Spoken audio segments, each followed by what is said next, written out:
We are very glad to be here with you today and to present to you what is the CTI doctrine reproduced at the Campus Cyber. Is this one?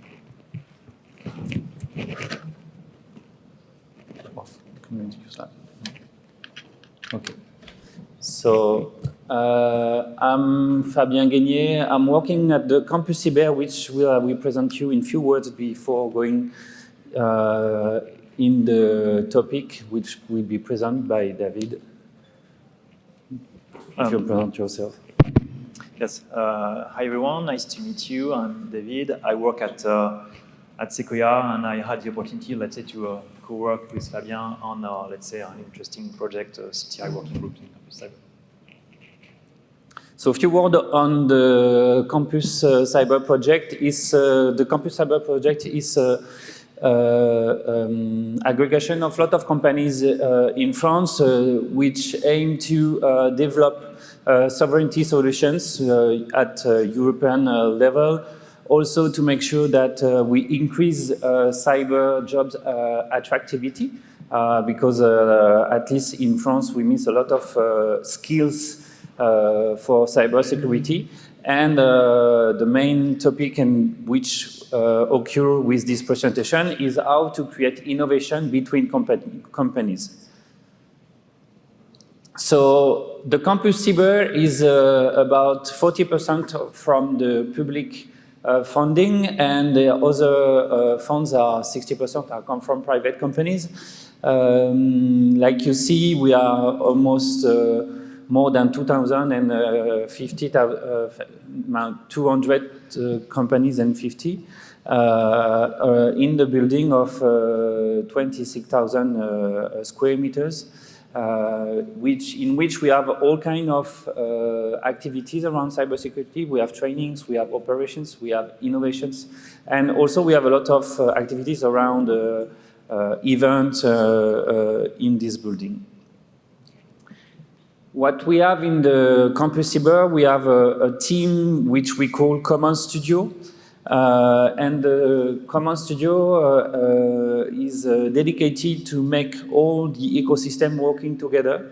The idea is to collaborate to produce some knowledge and share it with cyber community in Europe, but also it's mainly to produce, let's say, a proof of concept, prototype, and so on. So the three main activities of the Common Studio, the first one is exploration. We want to explore topics that are let aside by companies, and we do that by mutualization, because some topics may be not tackled by companies because the investigation is too high, or the uncertainty of the production to create a product is too low. So instead of letting the topic beside, we are creating some communities that will share investment and interest over prototyping product, and we produce this prototype for them. Once we do that, we have a way of sharing. We try to share with licenses that are inspired by Creative Commons, open source, or sometimes lower sharing licenses where we can share only in some partners what we discover. What we did after 1.5 years of activity, we produced 24 commons, which stem from point of views to platforms, and David will present to one of them, which is the CTI platforms, which is the 2 years work done by the community. It's about 650 people that work together, mostly in pro bono, but in all these kind of communities from all the companies I showed you before. And like I said, most of the organizations in the Campus Cyber are involved, which means that public organizations and private organizations are working together to solve some cybersecurity issues. Here, just some presentation of what are the community of interest we are working on, like AI, cyber for tomorrow trainings, security and detection in cloud. And they are running on now in the Campus Cyber. And we start to work also and open some of the communities to European members. Now we are more growing up and we know better how to work. We are starting to work in English too, which at the beginning was not so obvious for us. But now we can work with you guys if you want.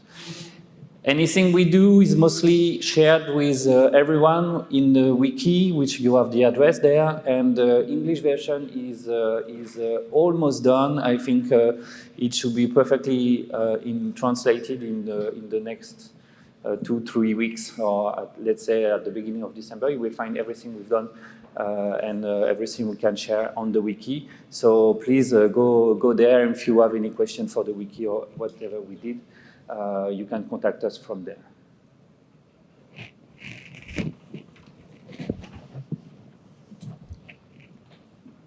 Okay, so now let's talk a bit about what we have done in this cyber threat intelligence working group in Campus Cyber. When Campus Cyber started, let's say we had different interested that were identified by members. And maybe sorry for that, the echo. Can we, yeah, that's okay, thank you. And many people were interested into getting access to a common cyber threat intelligence database. So behind this idea, we had to create, let's say, a process, a tool, and data that would make sense to make it possible. So that was our agenda that we had to deal with. We had to define what was the goals, what do we need to do, what we want to achieve, to define specific use cases. So this is about our intelligence requirement. Maybe we will have to define a method, a doctrine, to make sure we are aligned with best practices, and at the end to decide which platform would be used, let's say, to host this collective cyber threat intelligence production. And I'll give you some takeaways at the end. The point is that before detailing what is on the agenda, just some basic observations, and this will I will just, let's say what Andreas probably said before. There are some basic concepts, basic principles in threat intelligence that you all know. In terms of information, let's say around us, we have too much information in cybersecurity, but especially in cyber threat intelligence. And most of the time, it's not structured information. That means you can have some interesting information published as plain text, mostly in blog posts. You can have interesting information sometimes in images. The point is that all this kind of information cannot be, let's say, transformed into a structured object easily. And the point is that this is only the structured object that will make sense at the end to get a consolidated, let's say, intelligence environment. Another aspect is that people who have access, let's say, to the intelligence do not share too much or so much. And because, for good reasons, intelligence can be considered as a weapon. This is especially true for defense or military environment. Intelligence can be seen, let's say, as a business. You can use your intelligence directly for your business model. This is especially true for CTI vendors. They will not, let's say, publish for free what they do and what is in their business model. And intelligence can also be used, let's say, as a key advantage when you're in some specific industries where they do not want to say to their peers that they are concerned by specific things. So saying that, if you want to consider CTI, let's say, as a group, a CTI journey that should be done by a group, once again, we have basic things that are obvious. You will need to federate people willing to share, willing to do things together, who will understand the benefits of mutualization. You will have to make sure these people are aligned with some basic rules, basic principles. And once you have this agreement, let's say to start with something, to start with a proof of concept, creating together content using one solution and trying, let's say, to reach, let's say, a correct speed with this approach. So this is exactly what we did in this working group. So coming back on the agenda, the first, the definition of the goals, which is the why. Why did we want to do that? The first and most interesting point is the optimization of analyst time. Today, if you consider cyber threat intelligence, this is a field of cybersecurity where I think we waste a lot of time because many things are done by many people in different parts and are repeated or reproduced everywhere. If we could, let's say, mutualize this approach, we would optimize the time of people working on that and to make sure this time would be used on something more interesting for their, let's say, their own environment, their own customers.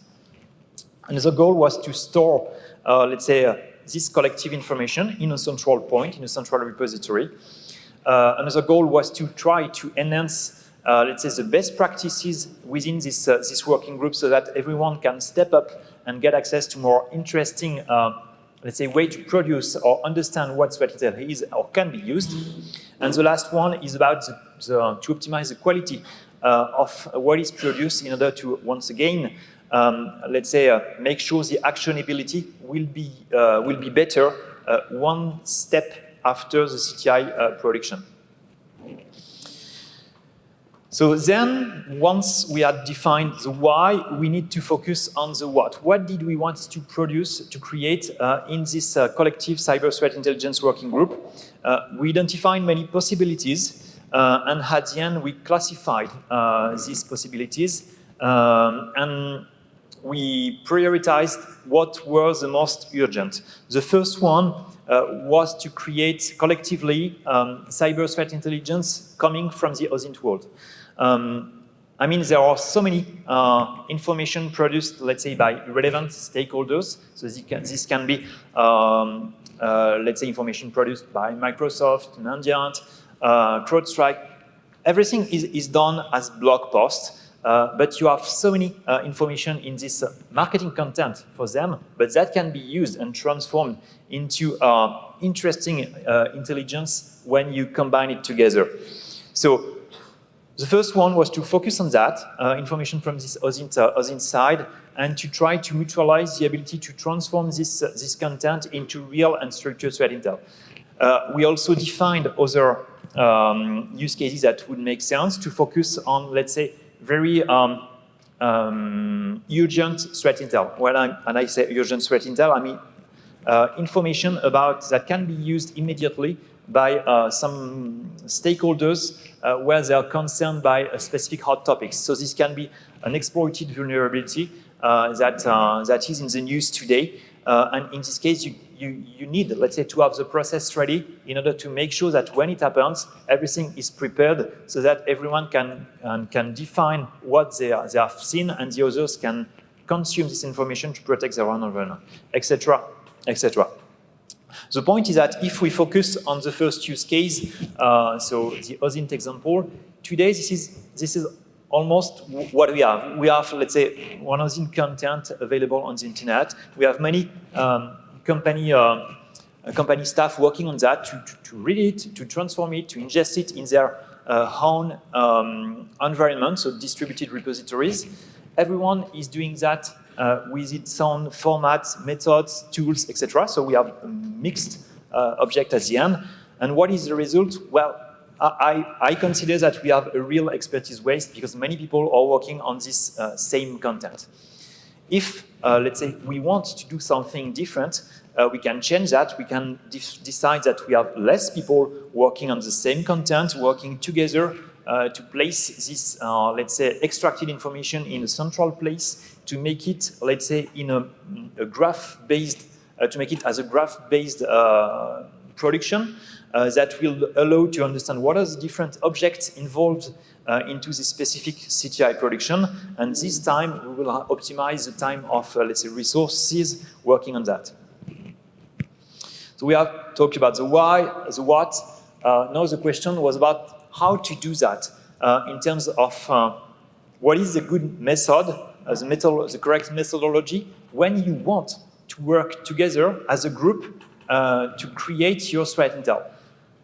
This is not easy. This is obvious. This is about logic, but this is not easy. When we started this, when we had to deal with this point, basically we tried to Google on the internet what was available in terms of collective best practice to create threat intel, and we found nothing. Of course, you can have specific, let's say, you have a lot of information on tools, on formats, on, let's say, some innovative aspect, but you have no basic guideline about how a group can collectively create threat intel. So as we found nothing, we created our own document. We name it a doctrine, the name, whatever it is. It's a pack of 60 rules to try to decide what can or what should be done in order to create interesting threat intel. So once again, this is about basic things. If you're, let's say, a real expert in cyber threat intel, you will probably learn nothing in this document. But if, let's say, you need, let's say, something to introduce people into threat intel or to maybe give a kind of best practices to your junior threat intel employees, that could make a lot of sense. So just as an illustration, about what you will find in this doctrine, and by the way, you will have the link at the end of the presentation. What you will find in this doctrine, it's always the same naming convention. You have an ID with, let's say, the scope, the field of the application, and a real ID, and then a description. So, for example, if we have some points concerning creation and sharing, we took the decision collectively within the group, and this is in the global scope, so it concerns everything relating to the content production. That threat intelligence must be normalized under the STIC standard. Remember, we wanted, let's say, something that is graph-based in terms of threat intel. So STIC was the best format that we decided collectively to produce this graph-based environment. But the point is that MISP is a key player in the threat intel sharing field. So we wanted, let's say, to make sure that when you export your data, it must be possible to be done, of course, in sticks, but also as MISP format, CSV, and text file. Another illustration in terms of metadata, or just before Andreas mentioned tagging, this is the same. Of course, there are some obvious things. Using TLP is something that you all do, and that should be mandatory everywhere. But using PAP is something that is not so common. So as you can see, we proposed in this rule that PAP must be enforced. Must is very strong word, and today this is not, let's say, easy to have access, let's say, to CTI feeds or even threat intelligence platform that are able to manage this PAP tag. By the way, how many of you know what PAP means? Okay, so I would say 30%. PAP is a permissible application protocol. You can consider this is a kind of same approach of TLP, excepted this is what you have the right to do when you get access to, let's say, an indicator or something. And if you're speaking about PAP red, that will mean, for instance, that you cannot use public or online resources, let's say, to try to leverage this indicator, let's say, to verify in, let's say, enrichment tools or online database that this indicator can give you an answer. You have no right to do that.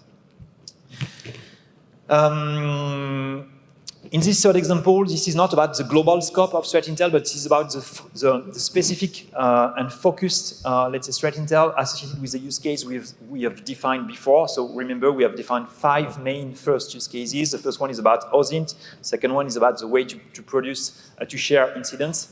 And once again, this is about just logic things. If you're speaking about OSINT source, information must come from an OSINT source, or at least a source accommodating of broad data sharing, TLP clear, etc. This is just obvious, but this is interesting to write it and to make sure everyone understands what it means and is aligned with that. When we're speaking about incident, your incident will probably start with an artifact. In this artifact, we'll have a timestamp. This is very important to flag this timestamp in order, let's say, at the end, let's say, to establish a correct and valid attack timeline. Once again, this is nothing special, but this is important, let's say, to make sure that everyone knows about that. And at the end, when we had defined, let's say, the why, the what, the how, we had to focus on the production environment, the platform that would be necessary to operate it. So in this case, we made a comparison. This is the matrix that you have here between different vendors, different technologies, different solutions. Sorry. So we had five of them. And we tried to identify what was the best score for this solution compared with the 60 rules of the doctrine we have talked just before.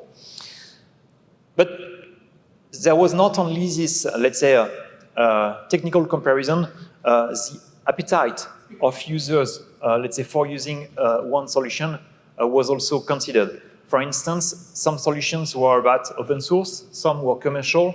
You can imagine that it was easier and most interesting as a group, let's say, to prefer what is about open source more than a commercial one. The hosting environment was considered too. And at the end of our approach, we choose, let's say, to work with OpenCTI. OpenCTI is an open source solution delivered by Filigrane, and we get access to the Filigrane support to make sure that if we have a problem on this environment, they can support the working group, let's say, to have something ready. So just let's say some illustration once again about what has been done in this platform. So in the first two slides, we will see how let's say the platform can leverage the operationalization of the first use case. The first use case is about the OSINT scope. So remember, when we get access, let's say, to blog post content, we make sure to transform this blog post content into real structured and graph-based cyber threat intelligence. So here you have access to a PDF file, which is also on the blog post. And let's say for this same report, we get access, let's say, to all this unique and atomic sticks objects, which are defined in this blog content. So this is the goal of sticks. It's really to always have structured and atomic objects, which are always allowing you to pivot between, let's say, one indicator, one malware. One malware is used within a campaign. This campaign has been, let's say, deployed by this specific threat actor, and this specific threat actor has also, let's say, used other campaigns in the past, etc. So you can always pivot and go one step further in your investigation. A second illustration is about the second use case we talk about. This is about a specific CTI focus when you have to deal with an exploited vulnerability. In this case, it's about Move IT, which was concerned by a vulnerability this summer. And in this illustration, we translated, once again, public information coming from Mandiant. It was on the blog post. This information was translated into sticks object. So all the members could get access, let's say, to the knowledge about what is being said in terms of sticks object. And same result, let's say, or other illustration coming from Gatewatcher, in which they provided, let's say, their knowledge about Move IT. And once again, the different, let's say, structured object can be seen in this example as a graph. So this is just a short illustration. If we, let's say, can speak about takeaways for you at the end, if you have to deal with a similar project, I mean a project in which you want, let's say, to involve different people to work together around threat intel, this is not really easy. We define, let's say, obvious rules. We went with let's say with a journey with obvious steps, But this is in the long term. For us, it took almost 2 years, and we had tons, really tons of discussions, let's say, to promote sharing because when you have to deal within a room with, let's say beneficiaries, let's say people from the industry, let's say the banking sector, willing to get access to interesting threat intel, let's say for free. And on the other side, you will have cyber threat intelligence vendors, let's say, who have, let's say, who have their own business model, let's say, to distribute the threat intel. You have to align both of them, and this is not so easy. Of course, there is a real benefit for mutualization, but you have to make sure to find to adapt the cursor with something that will make sense for both sides of the room. A second concern is about this doctrine. You will have the link just after. This is a kind of starter for your CTI activities if you need it. This can be used, I think, let's say, to define what should be done in a CTI group, let's say, to define basic rules. This could be used also, let's say, to explain to your new CTI employee how it works and what should be done when you have to create threat intel. We would be happy to have your feedback about that. It can probably be tuned and optimized. You can also transform this doctrine maybe in a framework, maybe in your own document. So use it as you want. And maybe your last, let's say, lessons learned. We have not finished everything about this working group. Governance aspects are not 100% ready today. We are still working on the license content to make sure the rules are clear to define what are the new members, what are the rules in which this intelligence can be used. We have not finalized the validation mechanism, let's say, to make sure the production by members is efficient. So we have some aspects that are not completely finalized, but in the next 3 months, everything should be ready on our side. So this is the flash code. If you want to scan to get access to the file just below this doctrine file, this is 60 rules if you need it. And this is our, let's say, contact for Fabien and I if, let's say, you want to get in touch. That's all for us. Thank you very much for your time. And if you have a question, I don't know. Thank you.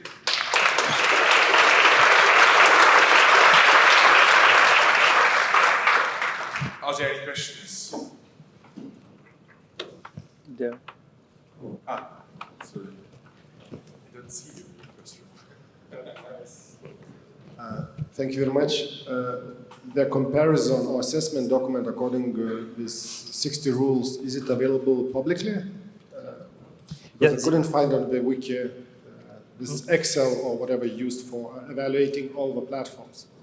The 60 rules is what is in the doctrine file. So Yes, that's correct. But you said that you did assessment on the files. No, the assessment is not made publicly because this, of course, on this assessment we compared vendors. So we decided internally what specific vendors would be relevant for our choice. So this is not an exhaustive view. So we cannot make it public as this is not exhaustive. And of course we have, let's say, some bias because we decided if it was good, if it was not. Maybe we are not sure about that. So I think this kind of approach to compare solution with this doctrine should be made on your side. Thank you. Any other questions? No, it doesn't seem so. So thank you again for your talk.